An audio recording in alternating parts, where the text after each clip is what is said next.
ఒకప్పుడు cinema climax లో part 2 loading లేదా త్వరలో రెండో భాగం అనే టైటిల్ కార్డ్ పడితే థియేటర్లలో ఏళ్లలో గోళ్లతో ప్రేక్షకులు పండగ చేసుకునేవారు. కానీ ఇప్పుడు సీన్ రివర్స్ అయింది. సినిమా చివర్లో పార్ట్ 2 అని బోర్డు కనిపిస్తే చాలు అయ్యో మళ్ళీనా అనే నిట్టూర్పులు వినిపిస్తున్నాయి. ఒకప్పుడు హైప్ కోసం బడ్జెట్ పెంచుకోవడం కోసం మేకర్స్ వాడిన ఈ సీక్వెల్ అస్త్రం ఇప్పుడు రివర్స్ కొడుతోంది.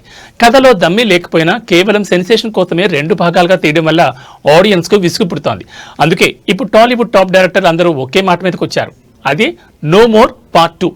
అసలు ఈ సీక్వెల్ ట్రెండ్ బాహుబలితో ఇండియాకు పరిచయం చేసిన దర్శకధీరుడు ఎస్ఎస్ రాజమౌళి గారే ఇప్పుడు తన రూట్ మార్చేశారు. మహేష్ బాబుతో ఆయన చేస్తున్న అత్యంత ప్రతిష్టాత్మక చిత్రం వారణాసి గురించి ఇప్పటికే ఒక క్లారిటీ ఇచ్చేశారు.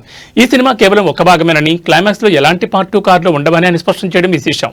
రాజమౌళి మాత్రమే కాదు, నేచురల్ స్టార్ నాని నటిస్తున్న ది ప్యారడైజ్ చిత్ర యూనిట్ కూడా ఇదే బాటలో పయనిస్తోంది. ఎన్నిసార్లు అడిగినా ఇది సింగిల్ మూవీ మాత్రమేనని వారు పదే పదే చెప్తున్నారు. ఇక mass director Prashanth Neel junior NTR కాంబోలో రాబోతున్న డ్రాగన్ కూడా రెండు భాగాలుగా వస్తుందని ప్రచారం జరిగినప్పటికీ మేకర్స్ మాత్రం దీన్ని ఒక్క భాగంలోనే ముగించాలని గట్టిగా ఫిక్స్ అయ్యారట. ఎందుకు ఈ మార్పు? ఎందుకు మేకర్స్ సీక్వెల్స్ వైపు మొగ్గు చూపడం లేదు? దీనికి ప్రధాన కారణం ట్రోలింగ్ మరియు బడ్జెట్ భారం. కథ డిమాండ్ చేయకుండా కేవలం హైప్ కోసం పార్ట్ 2 అని అనౌన్స్ చేస్తే సోషల్ మీడియాలో విపరీతమైన ట్రోల్స్ వస్తున్నాయి. అంతేకాకుండా రెండో భాగం వరకు వెయిట్ చేసే ఓపిక ప్రేక్షకుల్లో తగ్గింది. మొదటి భాగం రిజల్ట్ తేడా కొడితే రెండో భాగం మీద పెట్టే కోట్ల రూపాయల పెట్టుబడి బూడిదలో పోసిన పన్నీర్ అవుతోంది. అందుకే నిర్మాతలు కూడా ఇప్పుడు ఒకే నిర్ణయానికి వచ్చారు. కథను సాగదీయకుండా ఒకే భాగంలో క్రిస్పీగా ఎంగేజింగ్ గా చెప్పి సేఫ్ జోన్ లో ఉండడమే బెటర్ అని భావిస్తున్నారు. ఈ పార్ట్ 2 గోలవల్లో కలిగే తలనొప్పి కంటే ఒక్క సినిమాతోనే బాక్సాఫీస్ ను షేక్ చేయడం మేలని సినిమా ఇండస్ట్రీ ఒక నిర్ణయానికి వచ్చేసినట్టు కనిపిస్తోంది.